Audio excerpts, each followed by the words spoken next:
Bonjour et bon début de semaine à toutes et à tous. À la une de cette édition, enfin, le territoire de Kailo dans les Maniema sort de son isolement pour accroître ses échanges commerciaux. 32 km de pistes de dessert agricole ont été ouverts et 5 ponts touristiques ont été construits dans le cadre du programme intégré Plus. Les détails, c'est dans ces journaux. Autre action de désenclavement, c'est dans les Hauts-Tuélé. L'autorité provinciale a inspecté les travaux de construction d'un nouveau pont sur la rivière Bokomandi. Les détails s'affichent totalement dans ces journaux. Voilà tout pour les titres. Encore une fois, ravi de vous retrouver pour cette édition de la mi-journée. Dans l'actualité, la RDC a présenté sa feuille de route comme membre non permanent du Conseil de sécurité de l'ONU et c'est l'ambassadeur itinérant du chef de l'État Antoine Gonda Mangalibi qui a plaidé en faveur de la République démocratique du Congo au siège du Conseil de sécurité des Nations Unies. On fait le point avec Chimène Kamouka. Devant les pays membres du Conseil de sécurité des Nations Unies, l'ambassadeur itinérant du chef de l'État, Antoine Gonda Mangalibi, a saisi cette occasion pour élever les piliers sur lesquels repose le mandat de la République démocratique du Congo au sein du Conseil de sécurité de l'ONU. Ces piliers, a dit Antoine Gonda, sont fondés sur des valeurs contenues dans la dénomination même de son pays, la RDC, notamment les symboles de la vigilance et pays solutions sur les problèmes climatiques. L'envoyé spécial du chef de l'État, Félix-Antoine Tshisekedi Tshilombo, a souligné que cette ambition ne traduit pas une quête, moins encore un privilège, mais plutôt une volonté d'apporter une voix différente et une vision tournée vers l'avenir. The very name of our country. Mon pays porte dans son nom même cette noble ambition, Congo. Ainsi, Congo signifie en d'autres termes aller vers l'excellence. C'est cette même excellence que nous voulons mettre au service, notamment du nouvel agenda pour la paix, de la réforme du système de sécurité collective, de la gestion durable des ressources naturelles et de la transition climatique. Par ailleurs, l'ambassadeur itinérant du chef de l'État, Antoine Gonda Mangalibi, a salué le travail abattu par des routiniers aguerris pour les types d'entrepreneuriat en diplomatie multilatérale, tous visés, notamment la ministre des Affaires étrangères, Thérèse Kaikwamba Wagner, et l'ambassadeur de la RDC près les Nations Unies, Zeno Mukongongai. Ceci décrit la conscience qui anime la RDC pour le mandat qu'elle va briguer au Conseil de sécurité de l'ONU, a rassuré Antoine Gonda, ambassadeur itinérant du chef de l'État Félix-Antoine Tshisekedi Tshilombo. Je vous amène dans le Haut-Tuélé pour parler infrastructure. Plusieurs semaines après le lancement officiel, le gouverneur de province Jean Bakomito Gambo a inspecté les travaux sur la route nationale numéro 26 Isiro-Ouacha. Nathalie Mboula, reportage. Sa mission d'itinérance dans les territoires de Faradj et de Ouacha, le gouverneur du Haut-Tuélé a inspecté le vendredi 16 mai 2025 sous la conduite d'Arnold Irang de l'entreprise ORC et a gagné le marché les travaux de réhabilitation de la route nationale numéro 26, longue d'environ 330 km entre Isiro et Dourba. Les chefs des secteurs Mangbutu et certains usagers s'en réjouissent. Nous sommes tellement satisfaits.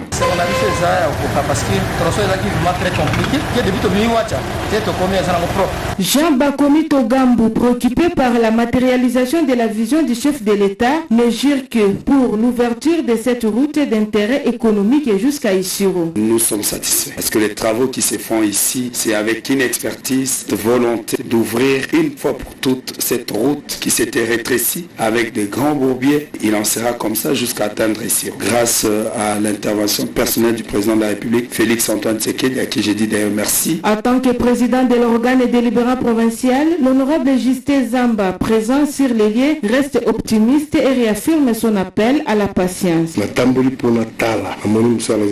Il faut donner le temps au temps.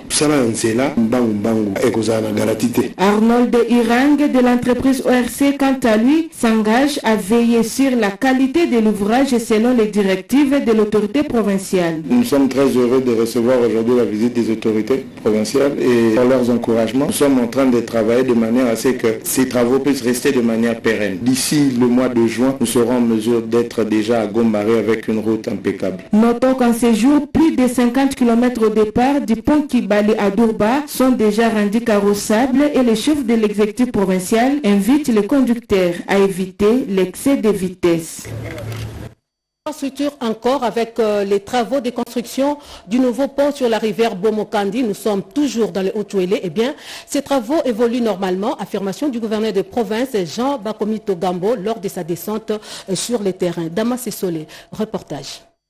Un jour seulement nous sépare de la reprise du trafic sur cette rivière située à plus de 200 km d'Issiro sur la route nationale numéro 26. Il s'agit de Bomokandi dont les travaux de construction d'un tout nouveau pont par une brigade de l'office de route évoluent normalement, constate le gouverneur Jean Bakomito Gambo venu personnellement sur le site le vendredi 16 mai 2025 lors de sa mission d'itinérance dans la contrée. Je voudrais très sincèrement remercier le chef de l'État, le président Antoine Félix Tshisekedi, qui avait donné des instructions claires afin que tout le matériel de ces ponts nous soit remis pour que nous puissions finir une fois pour toutes cette question de pont qui a trop duré. La population a trop souffert, la réponse est là. À ce côté, le président de l'Assemblée provinciale, honorable Justin Zambandesou, qui, au nom de la population, condamne toute campagne d'intox sur ces travaux et reste rassurant quant aux efforts fournis par le gouvernement central et provincial. Moi, quand même, avancement est significatif.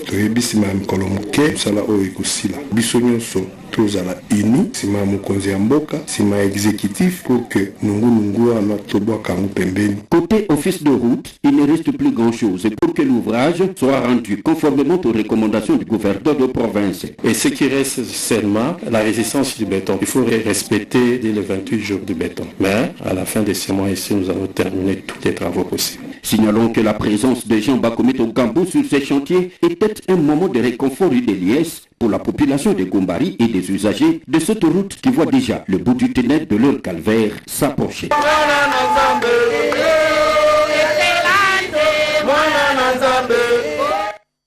Je l'ai dit en titre, enfin, le territoire de Kailo dans le Maniema sort de son enclavement pour accroître ses échanges commerciaux. 32 km des pistes de dessert agricoles ont été ouverts et 5 ponts touristiques ont été construits dans le cadre du programme intégré RED plus PRED Maniema Images et commentaires.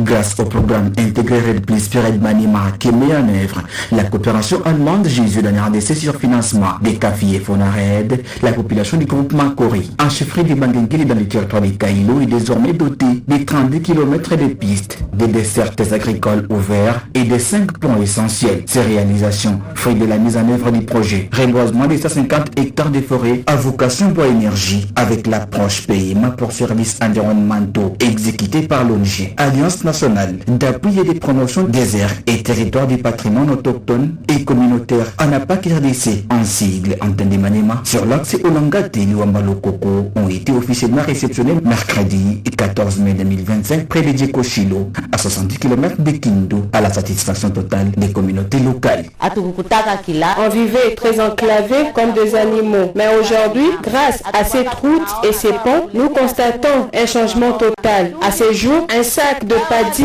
qu'on vendait à 30 000 est monté à 80 000 francs. 80 000. Pour Darius Omari, responsable de ANAPAC Maniema, cette initiative s'inscrit dans le cadre de l'amélioration du quotidien des populations riveraines du parc national de la Lomami. Ce n'est pas avec ses propres moyens que ANAPAC a eu à concrétiser son rêve. C'est avec l'appui technique et financier du partenaire traditionnel PIRED Maniema. Que sans PIRED, on ne pouvait pas avoir les infrastructures que nous venons aujourd'hui de remettre officiellement à la chefferie de Bangengueli. Au nom du gouverneur des provinces, Abassine Vincent, coordonnateur adjoint en charge des questions techniques au bureau d'études du gouvernement des provinces, a insisté auprès des bénéficiaires sur l'importance d'un entretien rigoureux de ces infrastructures vitales pour leur développement économique et social. Au Kasaï central, les travaux de cantonnage manuel sont en train de prendre forme après le lancement effectif sur l'axe Chibashi à Kananga dans le territoire de Dibelengue. Regardez. Le programme de développement à la base de 145 territoires, initiative phare du chef de l'État, Félix-Antoine Tshisekedi Tshilombo, est mise en œuvre avec une priorité particulière au Kasaï central. Cette dynamique est notamment portée par le ministre des Mines, Kizito Pakabumba, et la vice-ministre de l'Intérieur, Eugénie Tshilakamba, tous deux figures notables de la région. Le long de la route nationale numéro 1, reliant Chibashi au lac Mukamba, des travaux de cantonnage manuel transforment le paysage seulement quelques mois après leur lancement effectif. Autrefois caractérisée par son impraticabilité et son état de délabrement très avancé, cette route suscite désormais un réel espoir parmi les usagers. Cette amélioration est perçue comme le résultat de la détermination manifeste de leurs fils et filles, membres du gouvernement souminois.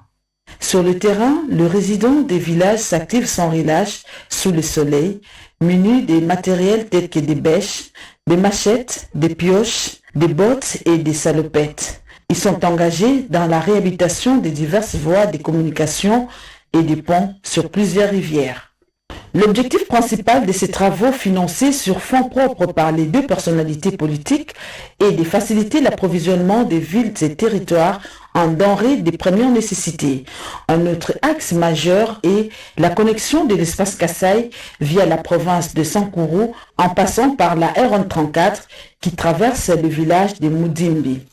Premièrement, nous disons merci à l'excellence, monsieur le ministre des Mines, monsieur Kizito Pakabomba Mouloumé, ainsi que vice-ministre de l'Intérieur, Maman Eugénie Tshilakamba, pour cette initiative ici. Vraiment, nous leur disons merci parce qu'ils ont songé aussi à la population centre-kassaïen, parce que les endroits où le véhicule ne passait pas facilement, vraiment, pour le moment ici c'est très bien, le véhicule passe sans problème. Cet accès obstrué avait rendu la vie particulièrement difficile pour les commerçantes et commerçants du marché de Mudimbi, dont les activités économiques étaient fortement impactées. Et pendant ce temps, dans le Haut-Katanga, au moins 1200 bancs pupitres ont été remis à 3 écoles dans le secteur de Bukanda, dont du chef de cette entité. Plus de précisions, c'est dans ces reportages. Cette remise de 1200 bancs pupitres, le chef de secteur de Bukanda, Sébastien Moapé, s'aligne dans la campagne « Pas une école sans bancs » lancée par le gouvernement central en octobre 2022. Parmi les bénéficiaires de ces dons du secteur de Bukanda figurent une école kimbanguiste et les 2 autres écoles du groupement Kassogo sur la route Kesenga. C'est le chef de l'entité en personne qui a présidé la cérémonie de la remise. À noter que d'autres matériels didactiques pour enseignants ont été aussi donnés à ces écoles. Dans un autre registre, la police nationale congolaise commise au secteur de Bukanda ont aussi été dotée d'une Jeep de marque Toyota 4x4 toute neuve pour les opérations de terrain. Notre police, elle est prête à obtempérer à tous les autres que vous allez nous donner. Et on est capable de bien gérer la Jeep que vous venez de nous doter. C'est pour la première fois que cette police est dotée. Que le bon Dieu comble vie dans notre entité. On vous remercie. Ces dons de la PNC s'inscrit dans la poursuite de l'opération de sécurisation du secteur de Bukanda dans le territoire de Kipushi, dans la province du Haut-Katanga. Dans un autre registre, la délégation mixte Banque mondiale COREF a présenté le week-end dernier un projet dénommé encore, projet axé sur le recouvrement des recettes et la gestion des dépenses des finances publiques dans la province du Maniema. Images et commentaires. La cérémonie a eu lieu dans l'amphithéâtre Moussa Kabankoudi de l'Université de Kindu devant plusieurs couches de la population. Dans ce moment, les secrétaires exécutifs du comité de pilotage et de réforme de finances publiques, Godefroid Misenga, a précisé que la Banque mondiale et COREF vont aider la province du Maniema à travers ces projets à améliorer les principaux problèmes de gestion financière et budgétaire, former le personnel afin de maximiser les recettes du Maniema. On va accompagner la province pour améliorer les nous allons accompagner la province de la France pour renforcer les capacités de ceux qui sont promis à la collecte de revenus. Nous allons également aider à améliorer la gestion budgétaire, toutes les étapes du cycle budgétaire, principalement la programmation de la budget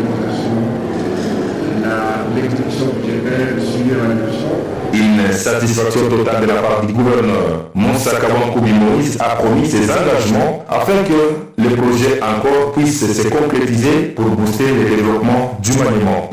Ce sont des contacts que nous avons commencé au mois de juin 2024 et aujourd'hui nous sommes contents que cette mission vienne de nos provinces car à l'issue de cette mission, dès lors qu'on va commencer à implémenter le projet encore ici, nous aurons beaucoup de retombées. La réforme des finances publiques est là. Et David nous fait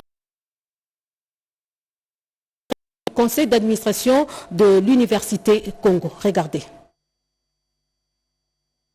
Le conseil d'administration de l'Université Congo s'est tenu sous la direction de son président, le professeur Daniel Mukoko Samba, le dimanche 18 mai 2025 au bureau de représentation de l'Université Congo à Kinshasa. C'était pour examiner 6 points à l'ordre du jour, parmi lesquels figurait la lecture et l'adoption du compte-rendu de la réunion du 18 avril 2025, l'analyse et l'adoption du rapport du comité spécial, notamment le plan stratégique 2025-2029 et le code d'éthique de gouvernance ayant trait au règlement intérieur. Ceci pour arrêter les stratégies pouvant redynamiser les différentes actions de l'Université Congo dans l'objectif de se classer parmi les meilleures universités. Cet établissement d'enseignement supérieur dispose de 4 facultés à Bazangungu, notamment le droit, les sciences économiques et gestion, l'architecture, urbanisme et aménagement du territoire, ainsi que l'agronomie et environnement. Quant aux facultés des sciences de l'information et de la communication, des sciences sociales, politiques et administratives, ainsi que les relations internationales, se trouvent à Kisantu. Revenons dans la capitale pour vous dire que l'association des cadres et scientifiques de l'université de Kinshasa a un nouveau président, et ce, après la cérémonie des remises reprises. Iverson Kabwaba nous en dit un peu plus.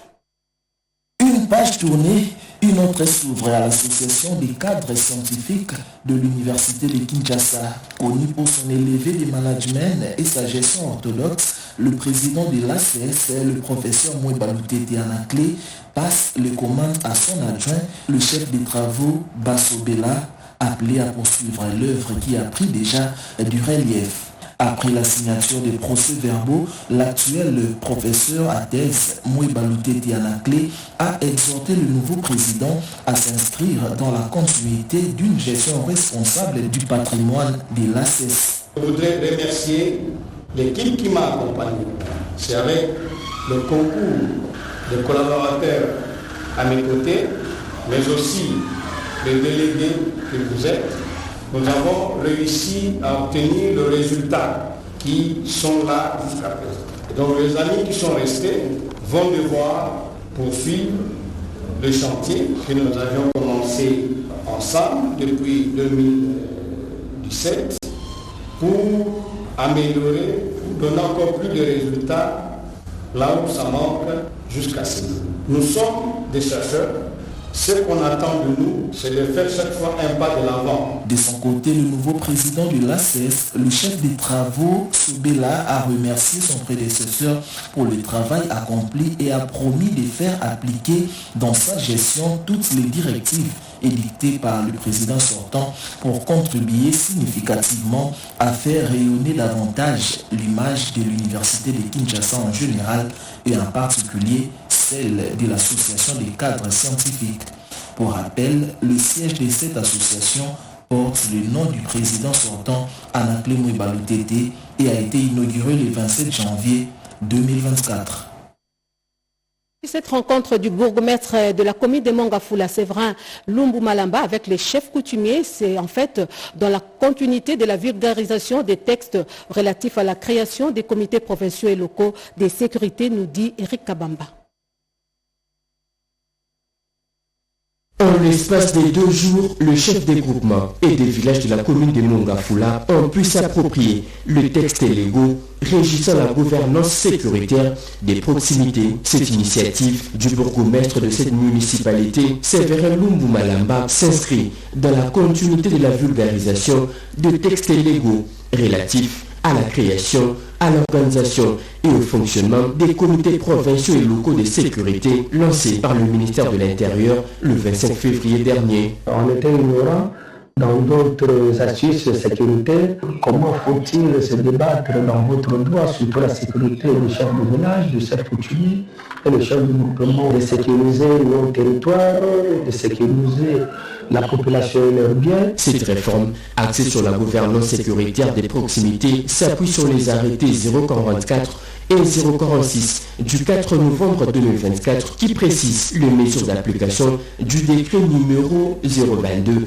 du 6 décembre 2022 instituant les comités provinciaux et locaux de sécurité. Elle abroge les anciens conseils de sécurité au profit des réunions de sécurité tout en formalisant les pratiques administratives et en démocratisant la gestion sécuritaire. Nous avions invité le chef de groupement et le chef coutumier de notre secteur pour qu'ils puissent mieux comprendre comment gérer leurs entités sur le plan sécuritaire. Le chef de groupement ou chef de village, dans le cadre de la sécurité, sont le président de différents comités de sécurité. Ils gèrent leurs entités et trouver des solutions avec la base. À l'issue de cette formation, l'autorité municipale entend outiller le chef coutumier et des villages afin de mieux lutter contre l'insécurité en instaurant un travail collaboratif et coordonné avec la population. On va parler journée des forces armées de la République dans ce journal avec le club Eline Kumbi qui a organisé le 17 mai une marche de soutien aux FARDC, patriotes Ouazalendo et au chef de l'État. Des précisions avec Bobo Anan Mokonzi. Lancée en mars dernier, la campagne congolais Téléma, initiée par le club Eline Kumbi, s'est poursuivie à travers les activités à caractère patriotique. Après la journée de sensibilisation, une marche de santé a été organisée. C'est samedi 17 mai, journée dédiée au FARDC, allant de la place Ubambi dans la commune de Lima vers le rond de Gaba, en passant par Bypass et commune de Matete jusqu'à l'échangeur de l'unité. Cette initiative du club Elikumbi est une marque de solidarité avec les populations de l'Est, de la RDC, zone en proie à l'agression rwandaise.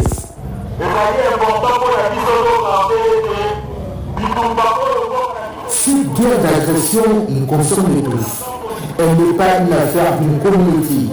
Alors, en synergie, initions nos efforts de le chef de l'État et les sententis sécuritaires pour éradiquer cette agression rwandaise qui a déjà fait beaucoup de victimes.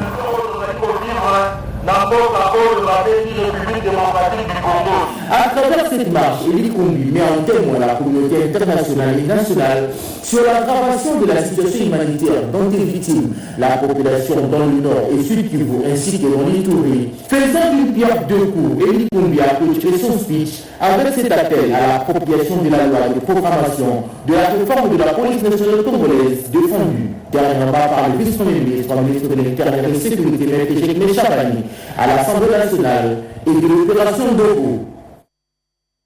Direction la province du Kwilu à présent pour vous dire que le maire adjoint de cette province a inauguré le nouveau centre de passation des examens des sœurs de Marie-Martine. Regardez.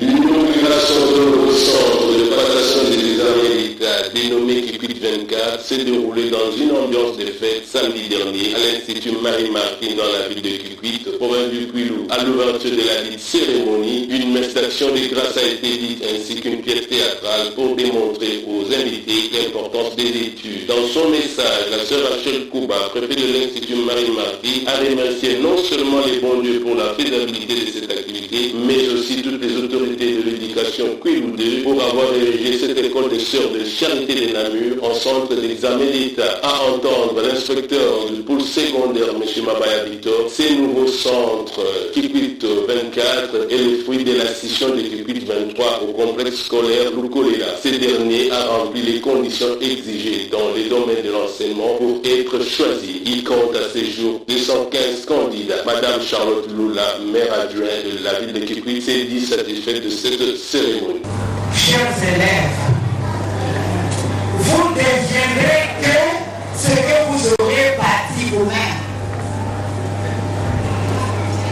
Et si on vous envoie des réponses qui viennent d'ailleurs, mais quand vous serez sur le terrain pour travailler, vous serez des incapables, des ignares. Mais nous voulons que vous soyez des citoyens complets. Ainsi se termine cette édition de 13h30 sur la RTNC. Nous disons merci à vous de l'avoir suivi. Merci à Jacques Kabouaba qui l'a coordonné. La partie technique a été assurée par Mimi Timba et Julie Kaindo. Jonathan Moubalama et Patrick Bakwila l'ont réalisé. Blandine Mangwaou a assuré la rédaction en leur nom. Je vous dis merci pour votre confiance et fidélité à la télévision nationale congolaise. L'information revient à 19h et ce sera avec Blandine Wavingana à la présentation. D'ici là, portez-vous bien et surtout prenez soin de vous.